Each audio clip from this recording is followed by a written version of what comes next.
Today we're on the silage.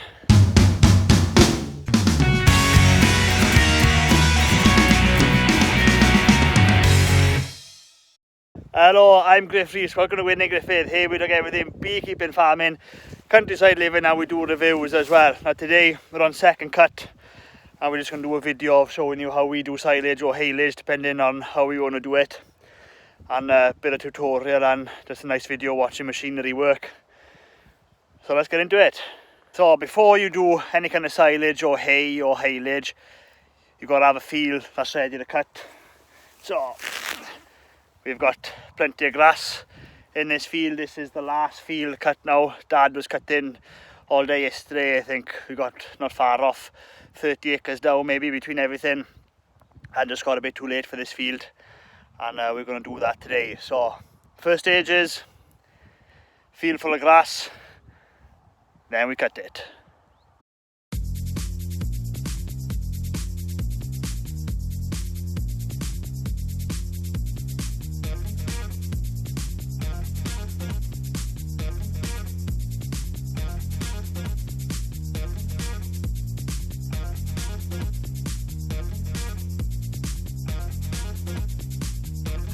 So there's kind of a special way when you cut the field. You go round the hedge first with the tractor, so the mower's inside the field, and you cut in that way, and right at the end then you go around the outside and you do the bit that you were driving on your first cut. And that's a tip. Once it's down like that, just kick that across.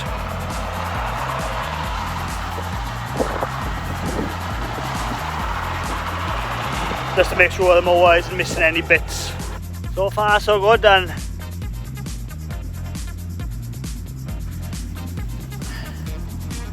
it's looking like a good crop.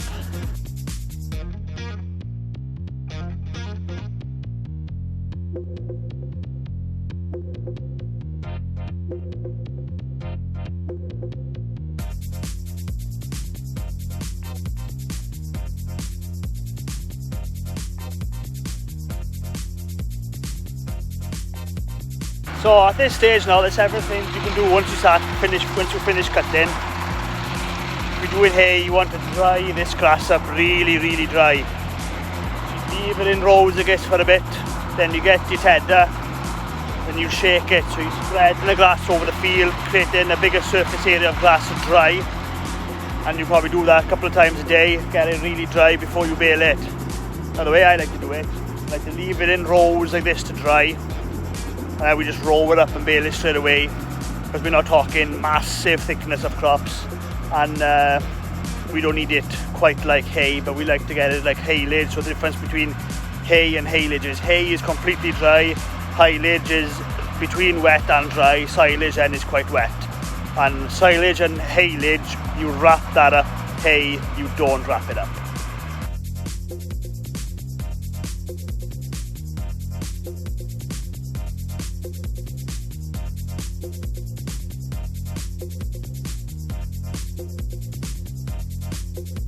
Well, that's all the cutting done.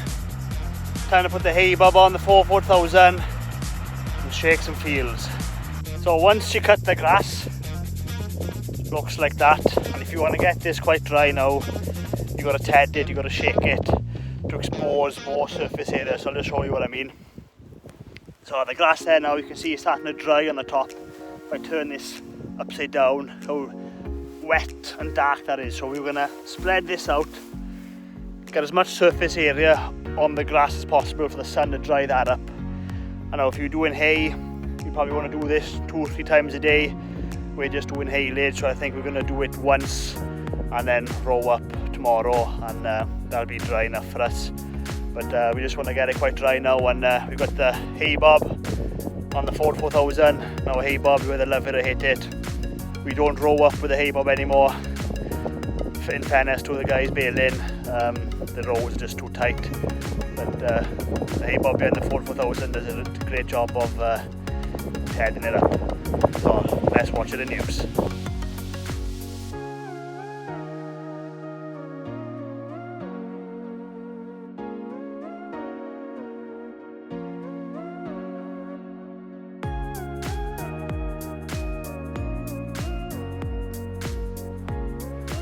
Hasn't been tedded. Has been tedded. So you can see that spreads the grass out, gives it the maximum surface area you need to dry up. Because if you leave it like that, there's only so much it's going to dry. The underneath is going to remain wet.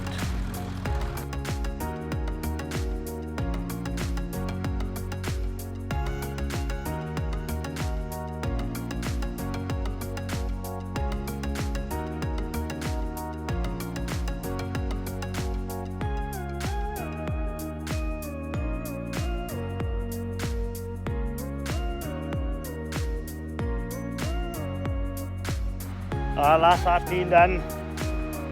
Up to the block now, do the rest of them. And that's fit for tedding. So here's a better example of what I mean by tedding, that we're spreading the surface area to dry it. You can see with that feel, all that is pretty much hay, or you think it's hay. You think, looking at that now, that is perfectly dry. We come back here now. Look how fresh and wet that is. That was hiding behind the rows, so it's not being dried out. And you can see behind me there now, all that's super green, wet, and that's going to dry up over the rest of the afternoon.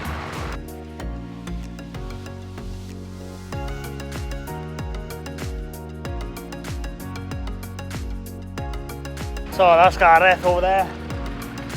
Gareth is the owner here where we rent the land, and he's excellent to us. Every time we're on the silage, he comes and gives us a hand with his tractors. That's his hay bob on there now. He's got 2 hay bobs going today. Let's hope it don't rain.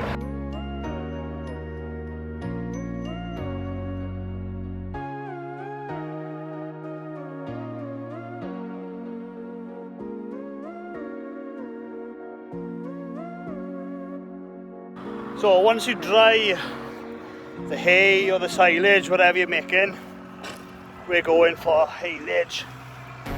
That kind of texture, nice and dry. Next job then is to roll it up. So we're rolling the rows into big rows, like the one I'm on now. We pull the grass from that side in, make it easy for the baler. So when the baler comes now, that's all he has to do is drive over the rows. He doesn't have to drive over the whole field. He's only picking up where we put the grass. And we've got a single rotor rake, works really well. We've had a bit of bad luck with it. Maintenance wise, it's cost us a lot of money to repair it, a lot of broken parts, but hopefully that's going to serve us well now. And the beauty with the single rotor rake is you can get it in the smaller places. And if there's not much crop on the ground, you can pull 3 or 4 into one row. So you've always got big rows. The baler makes everything easy for him. So finish these fields off now and time to bale. So depending on how dry you want it, drying it can take a few days. So this field here now, it's been down for 2 days. If you're making hay, ideally, well in Wales, you want it down for 3 days to be able to dry it enough. Some parts of the UK, that's maybe the Midlands or the East Coast, or any kind of coast really. They might be able to get hay in 2 days. In Wales, where we are, it'll take 3.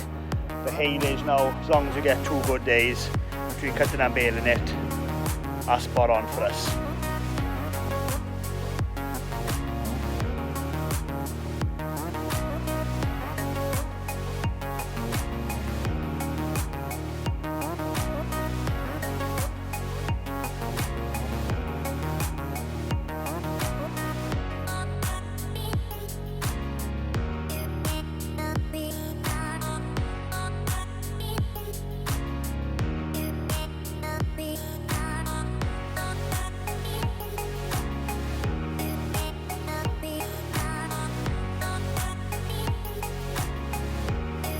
So the next step of doing the silage is get it up in the rows, and the baler comes.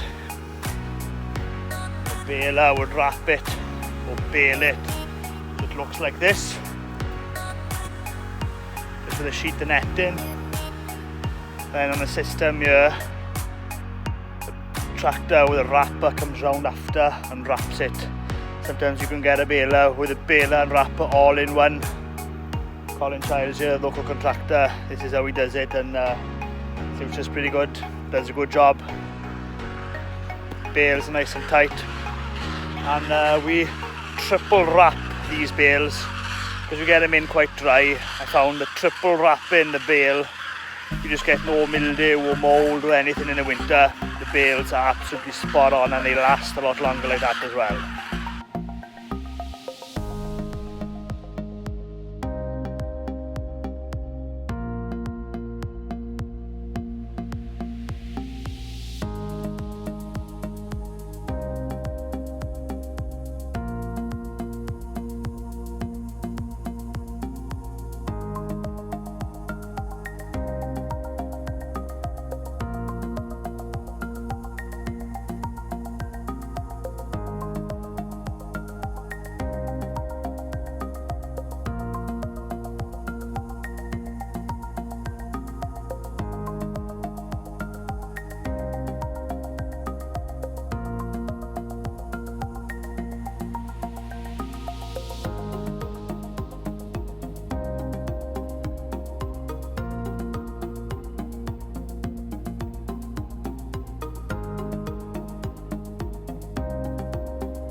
Well, that's the baling done.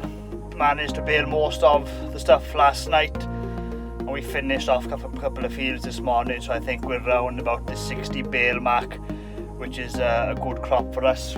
So you can see behind me, I'm in a field now. Bales are wrapped up, ready to go, but they're no good here. Got to take them back to the farm, put them in the stack, and they're there for winter, so better get a move on.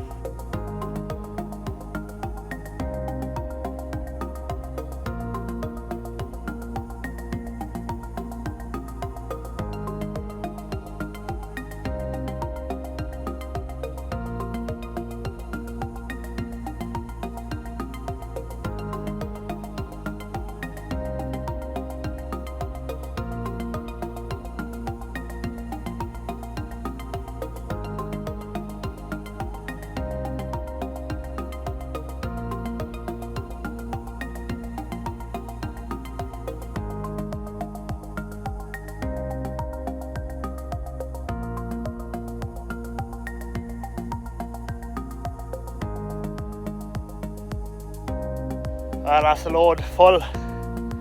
Time to head back home.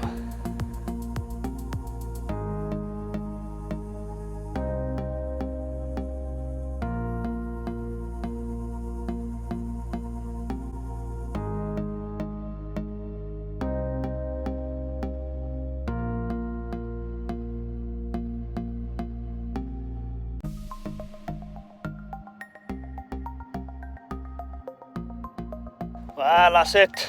That's the tractor packed up. Bales are starting to go in the stack. I think we've carted about half the bales today. I'm hungry and tired now, so we're gonna crack on with this in the morning.